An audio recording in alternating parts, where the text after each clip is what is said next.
আমি চোখে দেখতে পাই না লিজা, আমি জন্ম থেকেই অন্ধ। আমি জানি না মানুষ কেমন দেখতে হয়, জানি না তুমি কেমন দেখতে, আমি জানি না লাল রং কেমন, জানি না নীল রঙের আকাশটা কতটা সুন্দর দেখায়। আমি শুধু একটা রং চিনি, সেটা হলো কালো। আমি দিন রাত্রির পার্থক্য বুঝি না উষা গোধূলির সৌন্দর্য কেমন। তারপরেও কি তুমি আমায় ভালোবাসবে? হ্যাঁ সম্রাট, তারপরেও আমি তোমাকেই ভালোবাসি। কিন্তু কেন লিজা? একটা জন্মান্ধ মানুষকে ভালোবেসে তুমি কি সুখী হতে পারবে? হয়তো তুমি অনেক সুন্দরী, কিন্তু আমি কোনোদিনও তোমার রূপের প্রশংসা করতে পারবো না। তোমাকে আমার রূপের প্রশংসা করতে হবে না সম্রাট। আমি দেখতে একদমই ভালো নই, আমার গায়ের রং কালো, আমাকে দেখলেই লোকে ভয় পেয়ে যায়। তাই আমি চাই আমি যাকে বিয়ে করব সে যেন আমার চেহারাই না দেখতে পায়। তুমি আমার অন্তরের সৌন্দর্য উপলব্ধি করতে পারলেই আমি খুশি। তুমি আমায় করুণা করছো না তো লিজা? করুণার কথা যখন বলছো তাহলে তো বলতেই হয়, তুমি আমাকে করুণা করছো। এই পৃথিবীর বেশিরভাগ মানুষ সৌন্দর্যের পূজারী। একটা কালো মেয়েকে এই সমাজের মানুষ কতটা অবহেলার চোখে দেখে সেটা আমি তোমাকে বলে বোঝাতে পারবো না সম্রাট। উঠতে বসতে সবাই তাদের কুটো কথা শোনায়, তাদের দিকে তাচ্ছিল্যের দৃষ্টিতে তাকায়। আচ্ছা লিজা, আমি যদি অন্ধ না হতাম তবে কি আমিও তাদের মতো সৌন্দর্যের পূজারী হতাম? হয়তো হতাম না লিজা। আমার কাছে অন্তরের সৌন্দর্যটাই বেশি ইম্পর্টেন্ট। অন্ধ হওয়ার সুবাদে আমি এই বিষয়টা ভালোভাবে উপলব্ধি করতে পারি। আমি চোখে দেখতে না পেলেও মানুষের কথাবার্তা এবং আচরণ দেখেই বুঝতে পারি মানুষটা কেমন। আমার মনে হয় তারাই সুন্দর মানুষ, যাদের ভেতরটা সুন্দর, যাদের মন সুন্দর। আর মনের সৌন্দর্য দেখার জন্য চোখ লাগে না, উপলব্ধি করতে হয়, অন্তর্দৃষ্টি থাকতে হয়। আমি চাই তুমি তোমার অন্তরের চোখ দিয়ে আমার মনের সৌন্দর্যকে উপলব্ধি করো। এখন তাহলে ফোনটা রাখছি লিজা। ভ্যালেন্টাইন্স ডেতে ঠিক সকাল 10টায় হলদিবাড়ি রেল স্টেশনে চলে এসো তাহলে। আমি তো তোমায় দেখতে পাবো না, তুমি আমায় দেখো। আমি শুধু তোমায় উপলব্ধি করব, তোমার শরীরের ঘ্রাণ আর আঙুলের স্পর্শটুকু সঙ্গে করে নিয়ে আসব। তাহলে রাখছি, পরে কথা হবে। কিছুদিন পর, আজ ভ্যালেন্টাইন্স ডে। আমি চোখে কালো চশমা আর হাতে একটা লাঠি নিয়ে বসে আছি হলদিবাড়ি রেল স্টেশনে। প্রায় 10টা বাজতে চলল। লিজার আসার সময় হয়ে গেছে। কিছুক্ষণ পরেই লিজার কল এলো। কোথায় তুমি সম্রাট? আশেপাশে দেখো, বসে আছি। অন্ধ মানুষকে চিনতে অসুবিধা হবে না তোমার। ফোনে কথা বলতে বলতে একটি মেয়ে আমার সামনে উপস্থিত হলো। আমি ভীষণ আশ্চর্য হলাম। কালো চশমার ভেতর থেকে দেখতে পেলাম অসাধারণ লাবণ্যময়ী একটি মেয়ে আমার সামনে দাঁড়িয়ে আছে। তবে কি এটাই লিজা? মনে মনে ভাবতে লাগলাম। বুঝতে পারলাম এটাই সেই লিজা, যে নিজেকে এতদিন কালো কুৎসিত মেয়ে হিসেবে পরিচয় দিয়ে আসছে। অথচ মেয়েটার রূপের কাছে হাজারো সুন্দরী হার মানবে। জানি না এত সুন্দরী একটা মেয়ে কেন একজন অন্ধকে এতটা ভালোবাসে।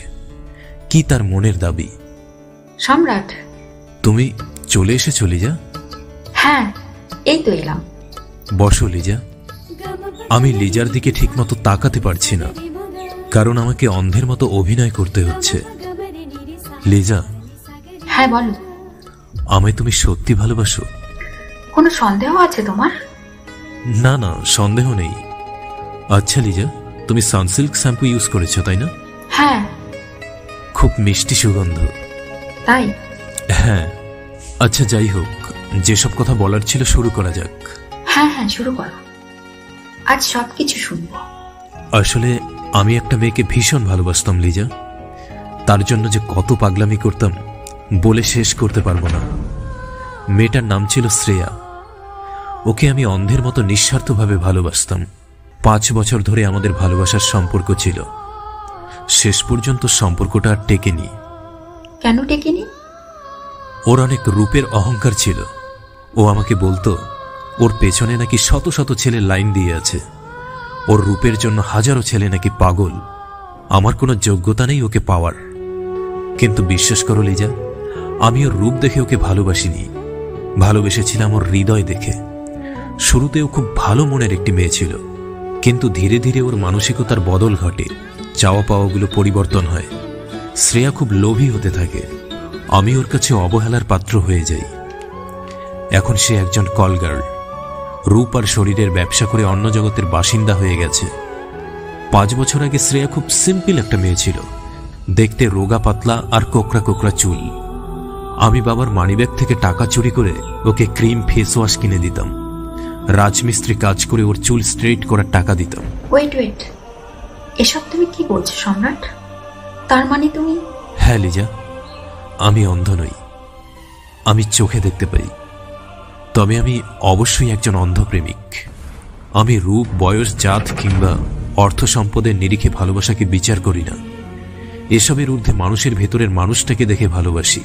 কিন্তু শ্রেয়া আমার ভালোবাসাকে পায়ে পিষে আমার হৃদয়কে রক্তাক্ত করেছে, বিদীর্ণ করেছে আমার সরল মনের পবিত্র ভালোবাসাকে। কিন্তু তাই বলে তুমি আমায় মিথ্যে বলেছো সম্রাট? আমার অনুভূতিটা বোঝার চেষ্টা করবে না? মিথ্যে তো তুমিও বলেছ লিজা। তুমি এত সুন্দরী হওয়া সত্ত্বেও কেন বলেছ তুমি কালো কুৎসিত একটা মেয়ে? আমি তোমার অনুভূতি বুঝতে পারছি লিজা, জানি তোমার খারাপ লাগছে। কিন্তু আমি শ্রেয়াকে হারানোর পর যে শিক্ষা পেয়েছি, তারপর থেকে সিদ্ধান্ত নিয়েছি জীবনে কোনোদিন সুন্দরী মেয়েকে বিয়ে করব না। কারণ অন্ধপ্রেমিক কখনো রূপ দেখে ভালোবাসে না, হৃদয় দেখে ভালোবাসে। আমার কাছে রূপ কোনো বিষয়ই নয়, তাই তোমার কাছে নিজেকে অন্ধ হিসেবে পরিচয় দিয়েছি। আমি অনেক সৌভাগ্যবান যে তোমার মতো কাউকে পেয়েছি, কারণ তুমি এত সুন্দরী হওয়ার পরেও তোমার মধ্যে রূপের কোনো অহংকার নেই। তোমার মধ্যে সুন্দর একটা মন আছে, যার কাছে পৃথিবীর সকল সৌন্দর্য মাথা নত করতে বাধ্য। আচ্ছা যাই হোক, এবার আসল কথায় আসি লিজা, কেন তুমি সুন্দরী হওয়া সত্ত্বেও নিজেকে অসুন্দর হিসেবে পরিচয় দিয়েছিলে? আমার জীবনেও অনেক ট্র্যাজেডি আছে সম্রাট। আমি মনে প্রাণে চাইতাম কেউ আমার রূপের প্রেমে না পড়ুক, আমার হৃদয় দেখে আমাকে ভালোবাসুক, আমার অনুভূতিগুলো বুঝুক। কারণ মানুষের রূপ চিরকাল থাকে না, সময়ের সাথে সাথে সুন্দর লাল গোলাপটাও বুঝে মাটিতে মিশে যায়। কিন্তু আমার জীবনে যতবার প্রেম এসেছে, কেউ আমার ভেতরের আমিটাকে বোঝার চেষ্টা করেনি। সবাই শুধু রূপেরই পাগল, সবাই দিনে 1000 বার আমার রূপের প্রশংসা করেছে, কিন্তু কেউ বলেনি তোমার চিন্তা ভাবনাগুলো সুন্দর। কেউ বলেনি তোমার মধ্যে একটা সরল মনের নিরহংকারী মানুষ লুকিয়ে আছে। 2 দিন কথা বলার পরেই আমার শরীরের প্রত্যেকটা ভাঁজ নিয়ে প্রশংসা শুরু হয়ে যায়। 2 মাস প্রেম করলেই রুম ডেট করার প্রস্তাব আসে। আমি এসব দেখতে দেখতে বিরক্ত হয়ে গেছি সম্রাট। তারপর থেকে এই সিদ্ধান্ত নিয়েছি, যদি কোনো অন্ধ মানুষকে পাই, তার সাথেই আমার সারাটা জীবন কাটিয়ে দেব, যে আমার শরীর দেখে নয়, আমার হৃদয় দেখে আমাকে ভালোবাসবে। তাহলে তো সেই মানুষটাকে তুমি পেয়েই গেলে লিজা। আমি সেই মানুষ যে তোমার শরীর দেখে নয়, তোমার হৃদয় দেখে তোমাকে ভালোবাসে। তো কালো মেয়েটি তার এই অন্ধপ্রেমিককে স্বামী হিসেবে মেনে নেবে তো?